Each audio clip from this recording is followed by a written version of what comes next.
Good morning everyone. So dito na ako ulit. Nagpe-prepare para makapagala. Okay, so check natin kung ano yung sightseeing na meron sila dito. Tara, isama ko kayo Pero kain muna ako ng breakfast. Tara, kain tayo. Alright, sorry ko yung itsura ng breakfast. So, masyadong full. Maraming tao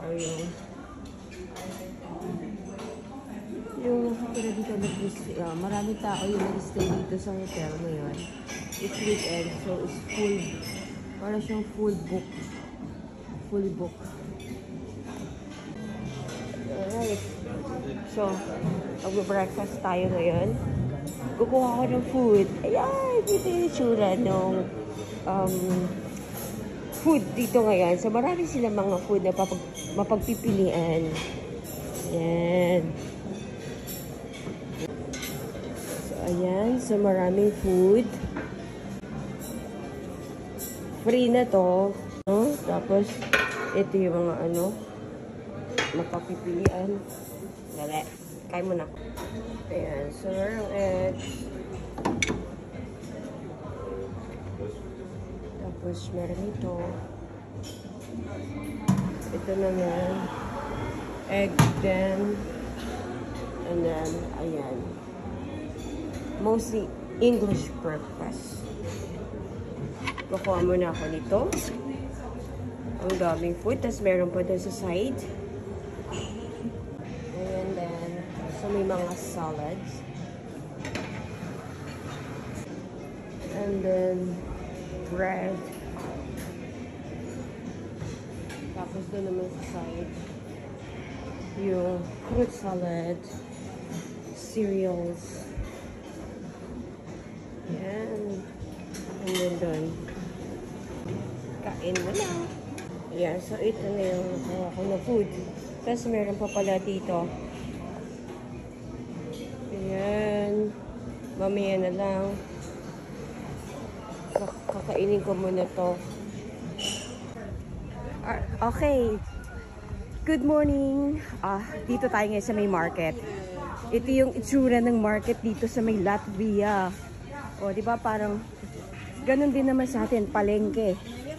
Ayan Ang daming fruits. 99. Oh, mura siya. 100. 200. Yan, mga fruits. Oh, yung favorite ko na melon. Oh, ang laki nito. Magkano to? Nice. Ay, ang laki ng ng fruits. Ayun, ang dami. Puro fruits yun dito. Maluwag pala yung market. So, parang sa atin. Oh.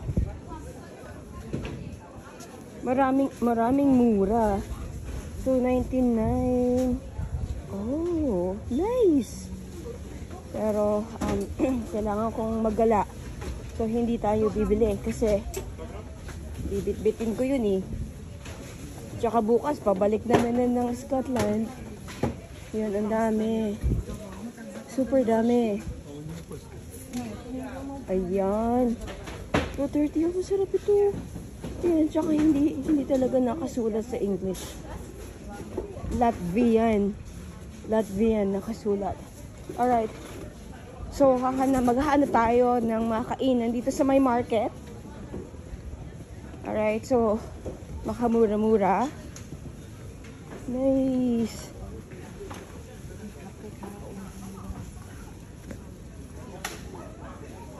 Wow, super daming fruits. Ooh.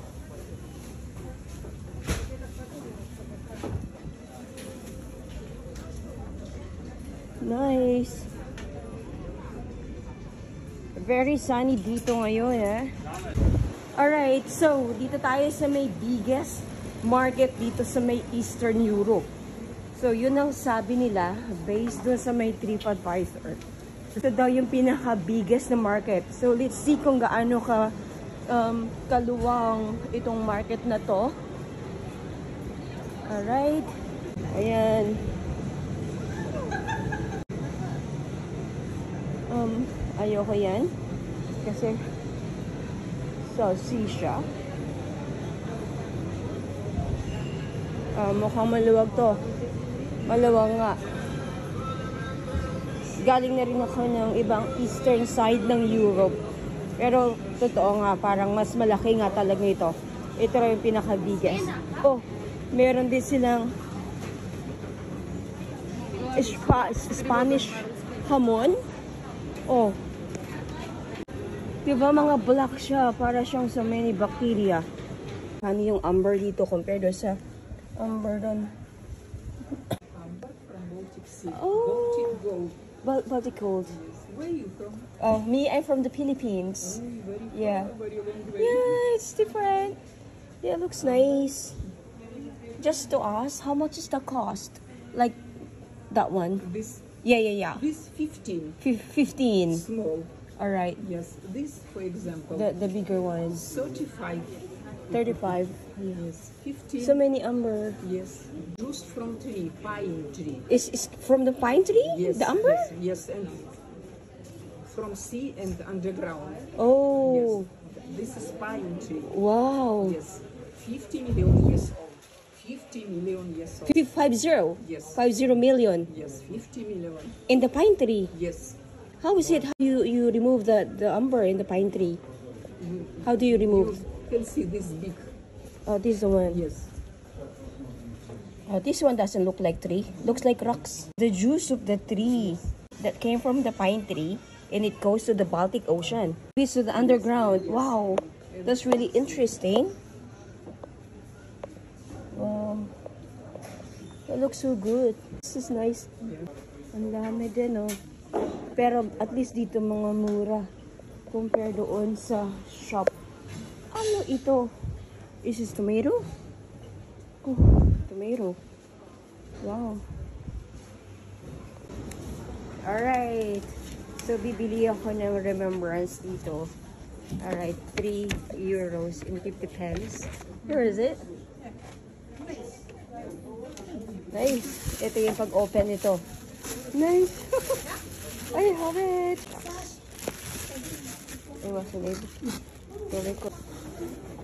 Alright. 15. O yan. So, ito yung Riga na drinks. Ito yung pinaka-authentic na drinks nila dito sa may Latvia, sa Riga. So, mostly mga herbs daw yan. Based doon sa na-research ko. Ito yung mga itsura. Merong bilog. Ayun, mga bilog yung bote. So, hindi really bilog yung bilog sa atin. Oh, tingnan nyo to. Yung drinks. Ay, ang cute naman ng machine nila, oh. Ang cute naman ng machine. Ayun, drinks. Para siyang yung beer. Ayan. Nice. Magkano yan? 50 pence euro. Oh, 1 euro. Amura naman. 0.5 liter. 1 euro, parang 50 pesos. 0.0, 20 liter is 50 pence.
andito tayo sa may plaza dito.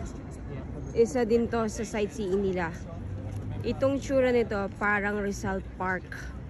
Rizal Park. Ayan.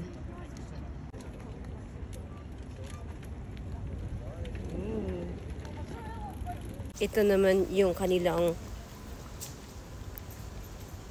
park. Ayan. Super ganda pa rin ng araw. Ano to?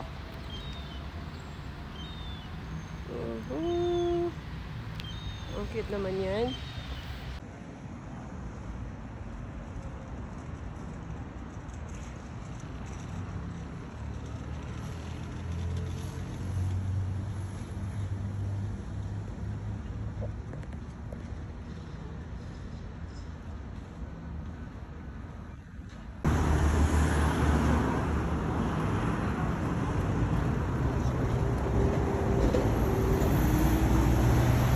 Isa din to sa sightseeing dito. Ito daw yung Russian Orthodox. Ayan, so ang ganda ng style ng design ng architecture nila. Ooh. Nice. O, diba? Ang cute. Dito to sa may park. Dito. O, yan. Maganda din pala dito sa may Latvia. As in, super ganda. So may mga tourist. Ayan. Alam nyo bang ibig sabihin ng tourist?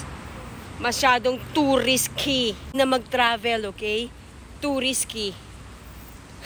Ganyan yung bus nila dito. Oh.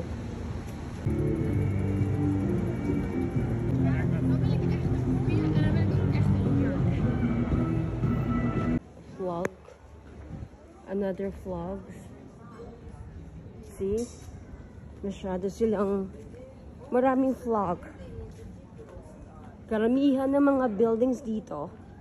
Super daming vlogs. So, masyadong madaming shop talaga ng Amber dito. Oh.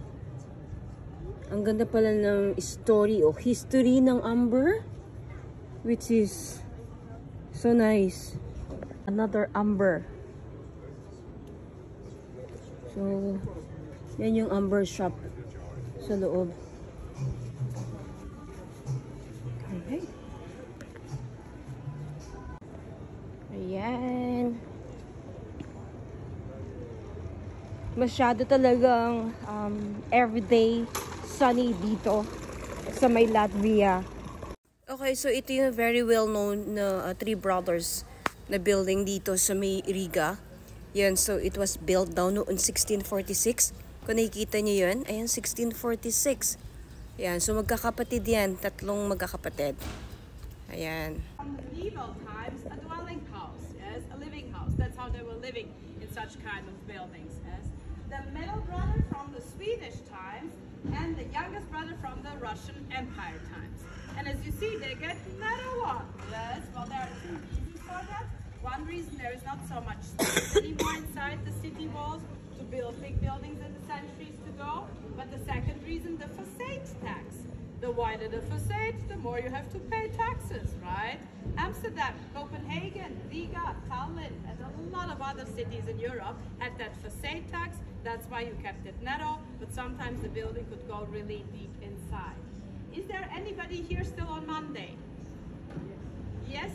You can go inside those buildings freely, but it's closed on Saturdays, Sundays. Yeah, it's open on Monday. Oh, and seriously? the main entrance is from the middle brother. You can get through it into the yard, into the oldest brother. Check it out. It's really worth to have a look inside. So, oh, sorry, but nowadays. So nowadays, actually in Latvia, almost every family owns some kind of real estate. Again, two reasons for that. One reason, we got property back, which was taken from us during the Soviet times. During the Soviet times, everything got nationalized, everything was taken from the people. But in the 90s, when we could prove by papers that it belonged to the family before the war, we got the property back. So So my family got back fields and forests from our ancestors back. Really? That was one of the reasons why we came from Germany back here to Latvia. Second way how to get real estate, privatization. So that meant, for example, you were living in an apartment which didn't belong to anybody else. The Latvian state took it over, and for a little money you could buy it out from the state, privatize it. But you could easily privatize a factory, a company. So overnight we also got our oligarchs. The same system as ex-communist countries